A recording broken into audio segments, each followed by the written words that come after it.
Andan kийинки маселе өтө катуу чаңкоо жана өтө катуу мисалы үчүн ач калуу.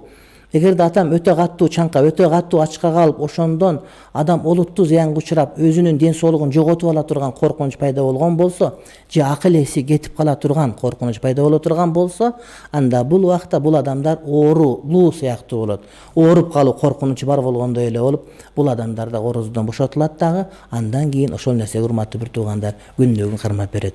Ооруп кала турган деңгээлде боло турган болсо, ачка калгандан, чаңкагандан кээде ушундай температура көтөрүлүп, башка болуп, балким ооруган жери жок, бирок өтө ысык болгон себептен кыйналып кала турган болсо, анда буга уруксат берилет. Мисалы үчүн бир 2 жыл мурда экен Пакистан өлкөсүндө ушундай болуп 50 градуска чейин күн ысыган учурда ошолдо жапырт аалымдары фатва берип, ошол күн салкындаганда кармап бересиңер мына ушул күндөрдү деген учур болгон. Анан бирок ормонопоза кылып, орозону бүгүнгө жылдырып, тияка жылдырып берген ал жок. Бирок кээ бир күндөр үчүн боло турган болсо, анда ошол нерсеге шариятыбыз уруксат берет.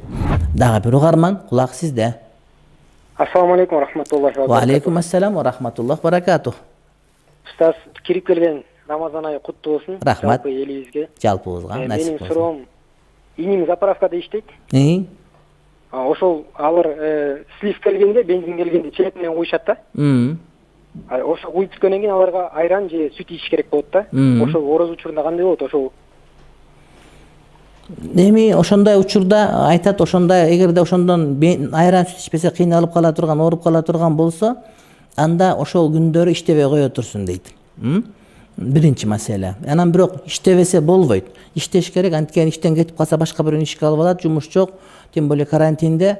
Анан иштебей койсо бала чак ачка калып, милдеттүү болуп кала турган болсо, сүт ичпесе ден соолук ооруп кала турган болсо, анда ошол күнгө орозону ниет кылбай, кармабай кое турат дагы, анан кийин бүткөндөн кийин күнүнө күн кармап берет. Ошол күнгө орозолорду. Күнүгө эле келбейт да, же күнүгө келип турабы экен жанагы майы? Жок, күнүгө келбейт, ошол смен учурунда бир 2-3 сменде бир келип турат да. Ошондой келген, эгер муртадан билет да аны, эртең менен эртең келет дегенде. Алдын ала билиш керек ага. Эгер билиш керек ушундай, эгер ошондой болуп калган шартта. Рахмат Аллахка. Рахмат, бактылуу болуңуз, Кудай таалам жакшылык берсин. Деги эле орозо адамдарды кыйноо үчүн келген эмес, адамдарды бактылуу кылуу үчүн келген. Адамдар ошо бактылуу болобуз деп өзүн билбей бактысыз болуп алып, тамакты көп жеп, мына ошол ашказанды эс алдыруу, ана эс алдыруу аркылуу адамдын руханий дүйнөсүн жандандыруу, жашылдандыруу үчүн келген орозо. Эч убакта орозо адамдарды кыйнабайт, балким адамдарды жакшылыкка жетелеген касиеттүү ибадат түшүнүгү. Америкадан жазып жаттым эле, үй бүлөлүүмүн, жубайым орозо кармайт. Мен дагы орозо кармайын дедим эле, бирок мен фура айда иштейм. Күнүнө 14 саат жумуш, анын ичинен 10-12-11 саат ар кандай убакта жол жүрөм. Ушул учур кандай болуп калат? Былтыр үйлөнгөм, жубайым кыргыз.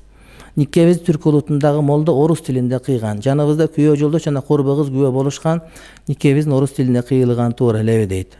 Туура анткени күйөө жолдош 1, молдо 2 күбө бар. Молдо эркек болсо керек, адатта ургачы молдо жок, эркек молдо болот. Анан орус тилинде кыйла, эгер ошо сөздү түшүнүп аткан болсоңор жарай берет. Анан сиз орозо кармаш керек болот. Эгерде кыйналып ооруп кала турган болбосоңуз эле саатка карап кармай бересиз иншалла. Андан кийинкиси курсак ачуу жана чаңкоо. Биз айтканбыз, Пакистанда канча жылдар илгери 2 жыл болуп калды, өтө ысык болгондо. Муфти фатва чыгарган, сыртта жүргөндөрдүн бардыгы оозун ачыш керек деген. Анткени ооруп калуу ыктымал толук түрдө бар. Ушуну айтпайт эле көп учур, анткени элдин бардыгы ушул толук айтпай коет деп, бирок эми айтып баштадык. Мисалы үчүн чөп чаап аткан учурда. Чөп чапкан адамдар, булар чөптү бир күн кеч калдырсаң, чөп кургап, күйүп, чөп жок болот. Булар чөбүн чабыш керек болот, анан кийин казасын тутуп берет. Айыл жеринде. Чөп деген жанагы жаздын богушка дары деген сөз бар. Ошого чөп өтө керектүү.